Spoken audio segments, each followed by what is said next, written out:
സമ്പാന പള്ളിയിൽ നീണ്ട ഇടവേളയ്ക്ക് ശേഷമാണ് വീണ്ടും പോയത്. ഞങ്ങൾ 22 പേരുടെ ഒരു കൂട്ടമായാണ് ഇത്തവണ 2 വഞ്ചികളിലായി യാത്ര തിരിച്ചത്. ദൂര ഗ്രാമങ്ങളിലുള്ള കൊച്ചു പള്ളികളിലേക്ക് പോകുമ്പോൾ പലരും ത്യാഗപൂർവ്വം കൂടെ വരുന്നത് വളരെ ആശ്വാസകരമാണ്. മഴക്കാലം കഴിഞ്ഞതുകൊണ്ട് ശാന്തമാണ് ചെറുബിഹി നദി. ശാന്തമായ ജലപ്പരപ്പിലൂടെ യാത്ര ചെയ്യുമ്പോൾ മനസ്സും ശാന്തമാകുന്നു. നീണ്ട വഞ്ചി യാത്രയ്ക്ക് ശേഷം സമ്പാനുവിൽ ഞങ്ങൾ എത്തിയപ്പോൾ വൈകിട്ട് 5 മണിയായി. ക്ഷീണിച്ചെത്തിയ ഞങ്ങളെ ഗ്രാമക്കാർ നന്നായി സ്വീകരിച്ചിരുത്തി. നദിക്കക്കരയ്ക്കരയുള്ള ഏതാനും ഗ്രാമങ്ങളുടെ കൂട്ടമാണ് സമ്പാന. അതുകൊണ്ട് എവിടെയായിരിക്കണം പള്ളിയുടെ സ്ഥാനം എന്നത് അവരുടെ ഇടയിൽ അല്പം ചർച്ചകൾക്കും അസ്വസ്ഥതകൾക്കും ഇടയാക്കിയിരുന്നു. 2 ചേരിയായി അവർ തങ്ങളുടെ പരിഭവങ്ങൾ പറഞ്ഞു. ഇതിനിടയിൽ കുർബാനയ്ക്ക് സമയമായി. മാമോദിസകളും നടത്തുവാനുണ്ട്.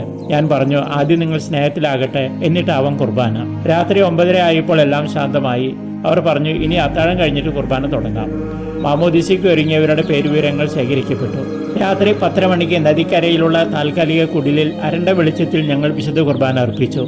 11 കുഞ്ഞുങ്ങളുടെ മാമോദിസ പാതി വെളിച്ചത്തിൽ ആ മണൽക്കരയിൽ നടത്തപ്പെട്ടു. രാത്രി 1 മണിയായി എല്ലാം കഴിഞ്ഞ് കിടക്കാൻ ഒരുങ്ങിയപ്പോൾ. മസ്കാപ്പി ചന്തയുടെ തലേദിവസമായതുകൊണ്ട് രാത്രി ചരക്ക് കൊണ്ടുപോകുന്ന ബോട്ടുകളുടെ എഞ്ചിൻ ശബ്ദവും രാത്രി ഭക്ഷണത്തിനായി നദിക്കരയിലെ കടകളിലേക്ക് വരുന്ന യാത്രക്കാരുടെ ബഹളങ്ങളും നിമിത്തം ഞങ്ങളുടെ ഉറക്കം നഷ്ടപ്പെട്ടുകൊണ്ടിരുന്നു. രാത്രി കുർബാനയ്ക്കായി എത്തിയ പല മാതാപിതാക്കളും രാത്രി ഉറക്കമൊഴിഞ്ഞ് ഭക്ഷണസാധനങ്ങൾ വിൽക്കാനിരിക്കുന്നുണ്ട്. കഴിഞ്ഞ വർഷം മുതലയുടെ ആക്രമണത്തിൽ നിന്ന് രക്ഷപ്പെട്ട സുവൻഡ്രീന തൻ്റെ അനുഭവങ്ങൾ വിവരിച്ചു. അവളുടെ മുറിവുകൾ സുഖപ്പെട്ടിരിക്കുന്നു. അവളും നദിക്കരയിൽ ഹോട്ടൽ നടത്തുന്നുണ്ട്. ഓരോ പ്രാവശ്യവും ഇവിടെ എത്തുമ്പോൾ പുതിയ അനുഭവങ്ങൾ ഞങ്ങളെ കാത്തിരിക്കുന്നുണ്ട്. കഴിഞ്ഞ പ്രാവശ്യം ഇവിടെ നിന്ന് മടങ്ങിയപ്പോൾ ടൈഫോയിഡ് ബാധിച്ചു.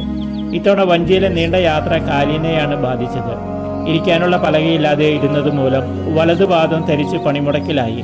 എങ്കിലും പള്ളിക്ക് വേണ്ടി പൊതുവായി അംഗീകരിക്കപ്പെട്ട സ്ഥലത്ത് ആദ്യത്തെ ബലിയർപ്പണത്തിനായി 2 മാസം കഴിയുമ്പോൾ വീണ്ടും വരാമെന്ന് സംബന്ധിച്ചാണ് അവിടെ നിന്നും തിരികെ പോന്നപ്പോൾ ഇത്തവണ ചന്തയിലേക്ക് മത്സ്യം കൊണ്ടുവരുന്ന ബോട്ടാണ് ലഭിച്ചത്.